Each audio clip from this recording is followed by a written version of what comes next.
Hello नमस्कार दोस्तों, स्वागत है आप सभी का भारतीय एजुकेशन पॉइंट में।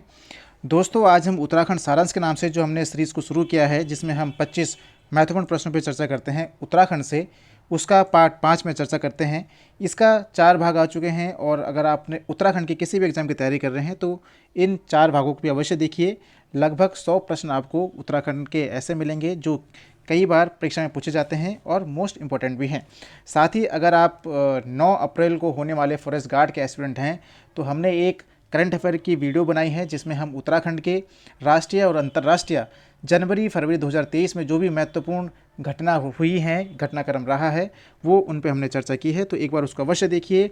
उसमें 50 से 60 मोस्ट इंपॉर्टेंट करंट अफेयर पर हमने चर्चा की है, तो उसका लिंक हम डिस्क्रिप्शन में दे देंगे, तो अवश्य देखिएगा। बाकी फटाफट से आज की क्लास को शुरू करते हैं और अपना मूल्यांकन आप करते रहिए, रिवीजन करते रहिए और आगे बहुत सारे एग्जाम होने वाले हैं तो आप उसमें अच्छा परफॉर्मेंस कर सकते हैं। पहला प्रश्न है दोस्तों, निम्न में से कौन सा जिला क्षेत्रफल में सबसे बड़ा है? विकल्प हैं बागेश्वर, हरिद्वार, चंपावत, अल्मोड़ा। तो फटाफट से आंसर करिए इसका, वीडियो को रोक के भी आप आंसर कर सकते हैं। इसका जो आंसर हो जाएगा ये है विकल्प डी, अल्मोड़ा निम्न में से सबसे बड़ा जिला हो जाएगा। ठीक है, बाकी को देख लेते हैं कि बाकी क्या इनका क्षेत्रफल है। तो ध्यान रखेंगे कि सबसे छोटा, आपको पता है कि सबसे छोटा कौन है क्षेत्रफल में, तो चंपावत है। और कितना है इसका, ये हो जाता है 1766 वर्ग किलोमीटर इसका क्षेत्रफल है।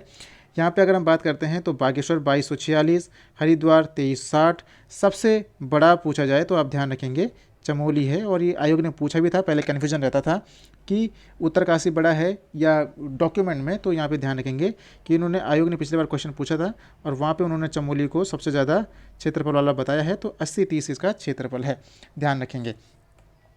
अगला प्रश्न है, उत्तराखंड राज्य का राज्य खेल फुटबॉल किस वर्ष घोषित किया गया था? 2010, 2011, 2015, 2016। तो ध्यान रखेंगे दोस्तों कि जो उत्तराखंड का राज्य खेल है फुटबॉल, इसको राज्य खेल घोषित कब किया गया? तो ध्यान रखेंगे 2011 में इसको राज्य खेल घोषित किया गया है। वहीं साथ ही ध्यान रखेंगे कि द्वितीय राजभाषा संस्कृत को घोषित किया गया है 2010 में, जनवरी 2010 में। वहीं राज्य वाद्य यंत्र जो कि ढोल है, ढोल को घोषित किया गया था 2015 में। और राज्य तितली कॉमन पीको को घोषित किया गया था 2016 में। सारे के सारे इंपॉर्टेंट हैं, याद रखिएगा, कई बार पूछे जाते हैं। अगला प्रश्न है, पुराणों में मानस खंड और केदार खंड के संयुक्त क्षेत्र को कहा गया है? विकल्प उत्तरखंड, ब्रह्मपुर, खसदेश या फिर उपयुक्त सभी। तो ध्यान रखेंगे पुराणों में मानस खंड और केदार खंड को संयुक्त रूप से दोस्तों, इनमें जो आंसर हो जाएगा ये हो जाएगा उपयुक्त सभी, यानी कि उत्तराखंड भी कहा गया है, ब्रह्मपुर भी कहा गया है, खसदेश भी कहा गया है। ध्यान रखेंगे, इस तरह का एक प्रश्न बनता ही बनता है यूपीएसएससी के एग्जाम में।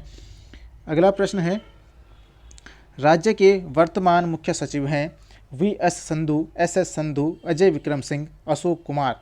तो दोस्तों ध्यान रखेंगे कि राज्य के अभी वर्तमान मुख्य सचिव हैं कौन? एसएस संधू, यानी कि सुखविंदर सिंह संधू, और इनका क्रम है दोस्तों 17वें ये हैं।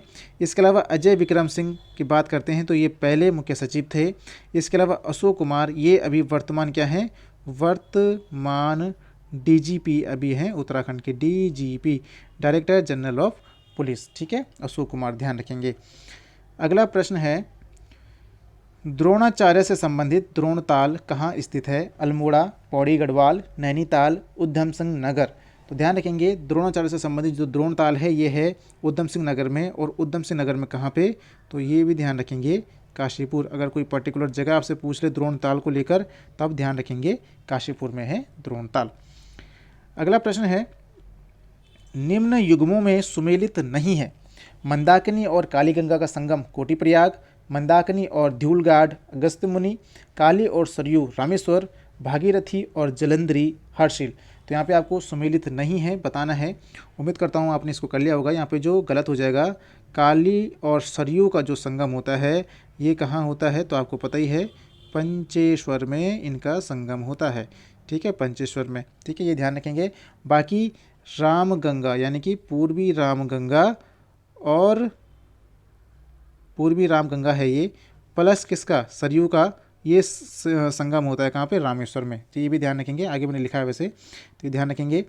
क्या ध्यान रखना है कि काली और सरयू का संगम पंचेश्वर में, और पूर्वी रामगंगा और सरयू का रामेश्वर में। ध्यान रखेंगे, बाकी सही यहाँ पे मंदाकिनी और कालीगंगा कोटिप्रयाग, मंदाकिनी धूलघाट अगस्त्यमुनि और भागीरथी और जलंधरी हर्षिल में। ये दोनों के दोनों कहाँ हैं? रुद्रप्रयाग में। ठीक है, कभी पूछा जाए कि कोटिप्रयाग कहाँ है, तो ध्यान रखेंगे रुद्रप्रयाग में है।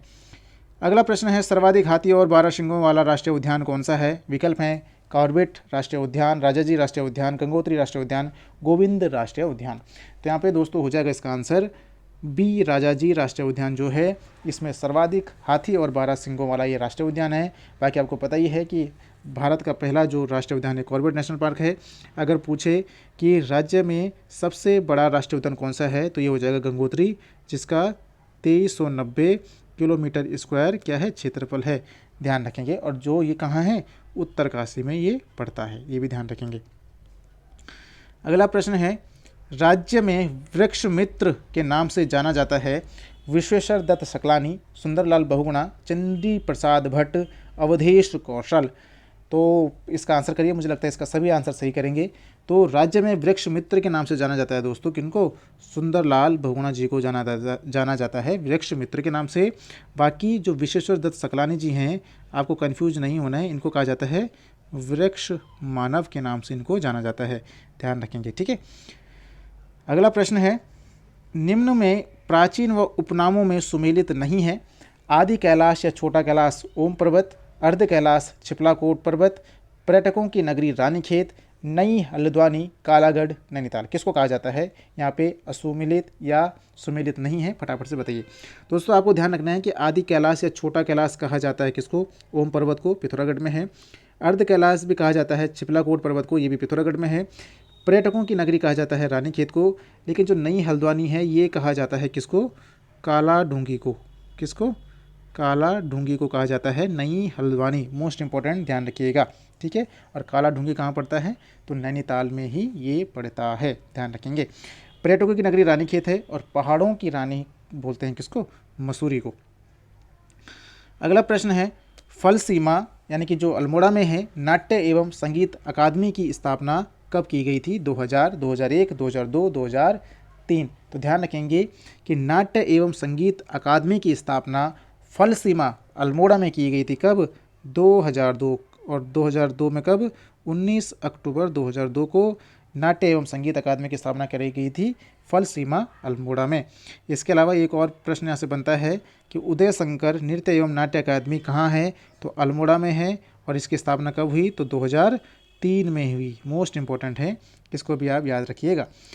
अगला प्रश्न है, गढ़वाल चित्रशैली एक सर्वेक्षण पुस्तक है गोविंद चातक की, यशवंत कटोच की, यशोधर मठपाल की, या फिर किशोरी लाल वैद्य की। तो ध्यान रखेंगे, कई बार पूछी गई पुस्तक है ये।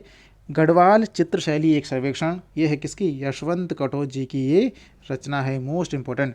अन्य देख लेते हैं, तो गोविंद चातक जी की जो फेमस पुस्तकें हैं, वैसे उन्होंने बहुत लिखी हैं, उनमें से एक इनका आता है कि अंगारा और रैबा नामक जो गढ़वाली में लिखी गई पत्रिका थी, वो किनकी हैं? तो भी गोविंद चातक जी की हैं। इसके अलावा दो इनकी रचना है, मध्य पहाड़ी भाषा का शास्त्रीय अध्ययन, लोक संस्कृति का संदर्भ मध्य हिमालय, ये गोविंद चातक जी की हैं।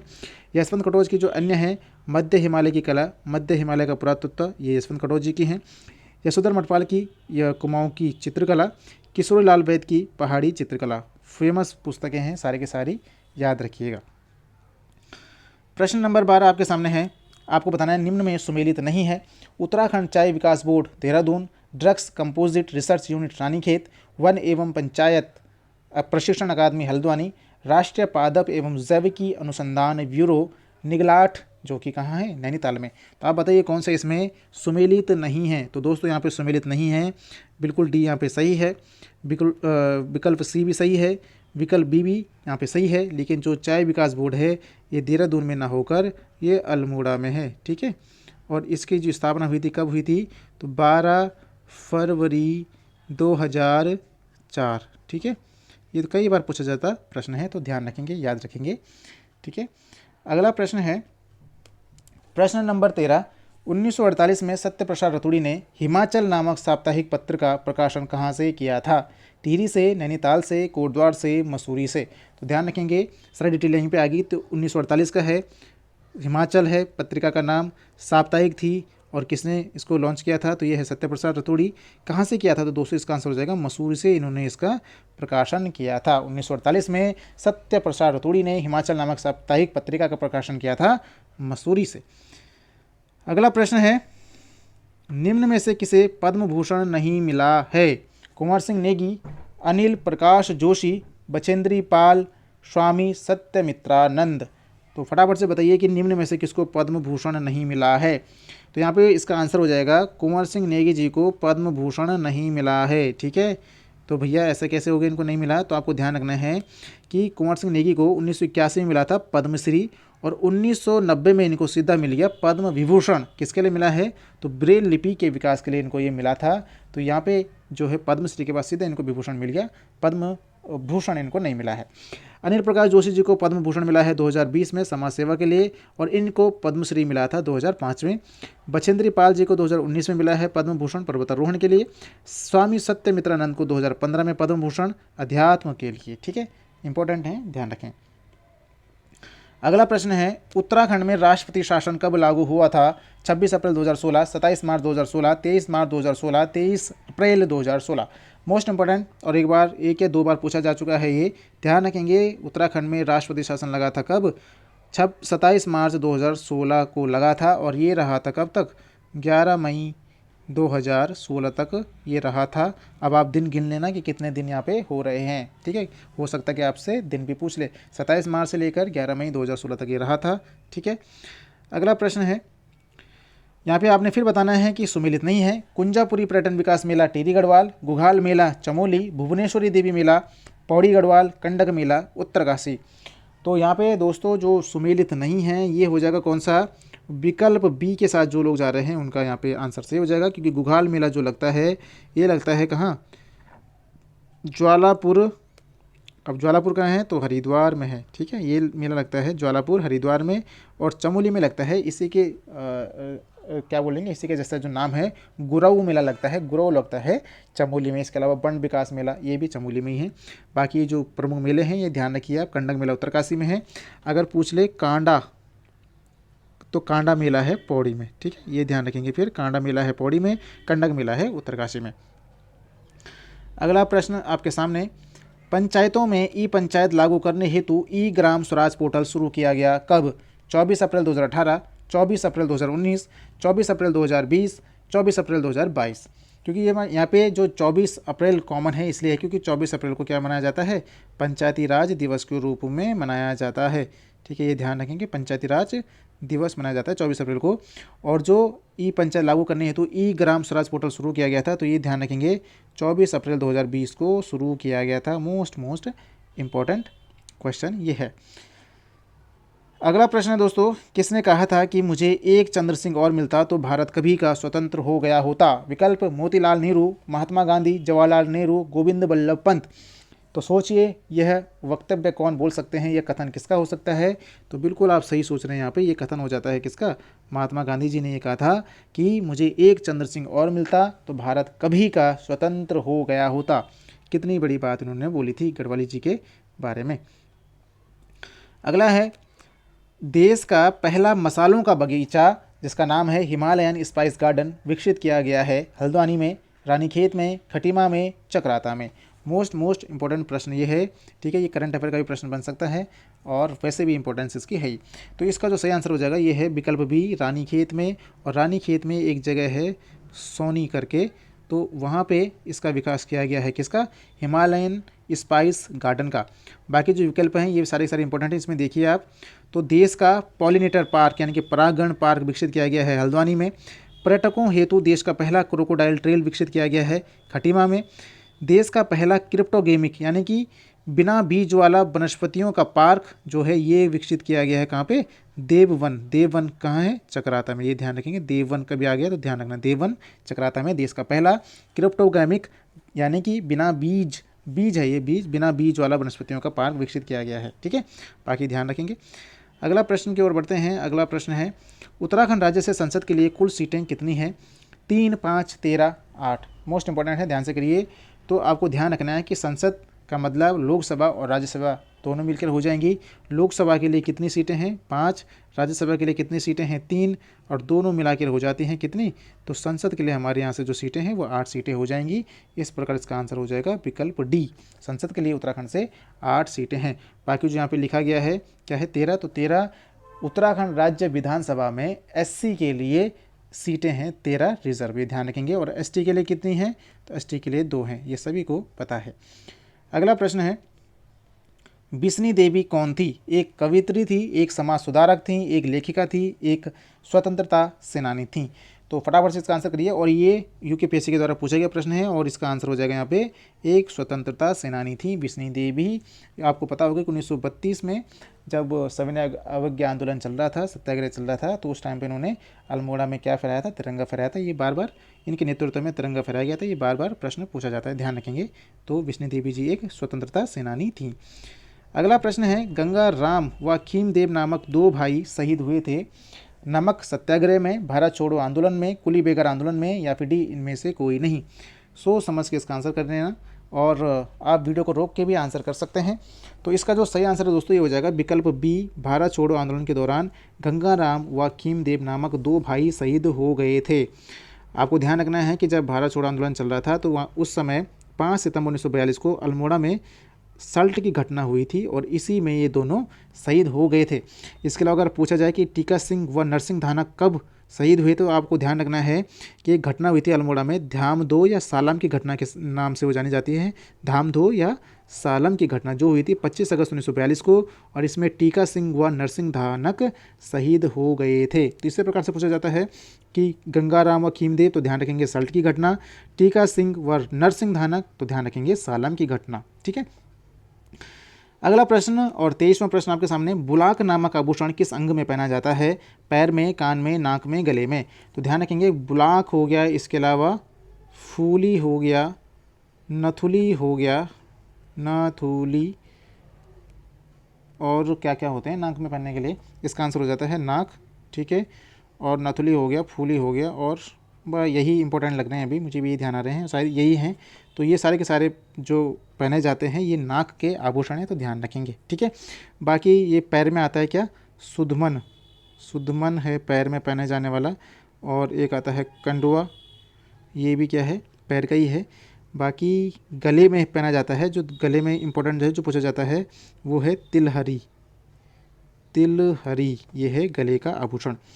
अगला प्रश्न है 24वां, जनगणना 2011 के अनुसार निम्न में से किस जिले में जनसंख्या वृद्धि दर ऋणात्मक रही थी? अल्मोड़ा में, पिथौरागढ़ में, रुद्रप्रयाग, उत्तरकाशी। तो आपको ध्यान रखना है कि जो जनसंख्या निम्न में से ऋणात्मक रही थी वो रही थी अल्मोड़ा की, और लगभग कितनी रही थी? तो -1.28% ऋणात्मक रही थी। अगर सर्वाधिक ऋणात्मक बोली जाए तो ये है पौड़ी की, और पौड़ी की ऋणात्मक कितनी रही थी? तो -1.41% ऋणात्मक थी। ठीक है। तो ध्यान रखेंगे, मोस्ट इंपॉर्टेंट है। आज का आखिरी प्रश्न की ओर बढ़ते हैं, और आपके लिए ये क्वेश्चन करने के लिए प्रश्न है तो उसका भी आंसर आप अवश्य करिएगा। साथ ही दोस्तों मैंने आपको पहले ही बोला कि अगर आप फॉरेस्ट गार्ड का पेपर है आपका, तो आपको आपके पेपर को ध्यान में रखते हुए करंट अफेयर पर काम किया गया है, उसको एक बार पेपर देने से पहले अवश्य देखिएगा। मैं ये तो नहीं कहता कि एग्जैक्ट वही आ जाएगा, लेकिन जनवरी फरवरी का जो मोस्ट इंपॉर्टेंट करंट अफेयर हो सकता है वो हमने कवर करने का प्रयास किया है, तो एक बार अवश्य देखिए। ज़्यादा बड़ी वीडियो भी नहीं है और इंपॉर्टेंट प्रश्न उसमें है। बाकी 25वां प्रश्न है दोस्तों, होली के अवसर पर कौन सी जनजाति खिचड़ी नृत्य करती है? बोक्सा, भोटिया, थारू, राजी। मोस्ट इंपॉर्टेंट है। तो इसका जो सही आंसर है दोस्तों ये हो जाएगा क्या? आपने बिल्कुल सही किया, ये हो जाएगा थारू जो जनजाति है ये खिचड़ी नृत्य करती है होली के अवसर पर। मोस्ट इंपॉर्टेंट है। ठीक है। बाकी इसके अलावा जो एक आता है कि होगण गोटरे, ये किसके प्रमुख त्यौहार हैं? तो आपको ध्यान रखना है ये बोक्साओं के हैं। राजियों के आते हैं क्या? क्या बोलते हैं? कर्क और मकारा करके इनके आते हैं, कर्क और मकारा करके इनके त्यौहार आते हैं। इसके अलावा इनकी भाषा क्या है? तो राजियों की भाषा है मुंडा। इसके अलावा भोटियों में एक जाड़ उपजाति है जिसकी भाषा है कौन सी? रोम्बा भाषा का ये प्रयोग करते हैं, रोम्बा। तो ये आप ध्यान रखेंगे। बाकी आज का जो आपको कमेंट करने के लिए प्रश्न है वो ये है कि राज्य में विकास पुरुष के नाम से जाने जाते हैं। विकल्प हैं नित्यानंद स्वामी, नारायण दत्त तिवारी, हेमवती नंदन बहुगुणा, गोविंद वल्लभ पंत। तो इसका आंसर आप कमेंट करिए और कमेंट करके अपना डेडिकेशन दीजिए। बाकी आपको ये प्रयास कैसा लगता है, अगर आप काफ़ी टाइम से इन वीडियो को देख रहे हैं तो आप अवश्य बताइए कि आपको ये प्रयास कैसा लग रहा है, आपको इससे फ़ायदा हो रहा है, आप रिवीजन कर पा रहे हैं नहीं कर पा रहे हैं, तो आप बताइए, अपना सजेशन दीजिए। बाकी दोस्तों मिलते हैं नए पार्ट में, और तब तक पढ़ते रहिए, मोटिवेट रहिए, और अब बहुत नज़दीक पेपर हैं तो उसकी तैयारी करते रहिए। बहुत बहुत धन्यवाद दोस्तों।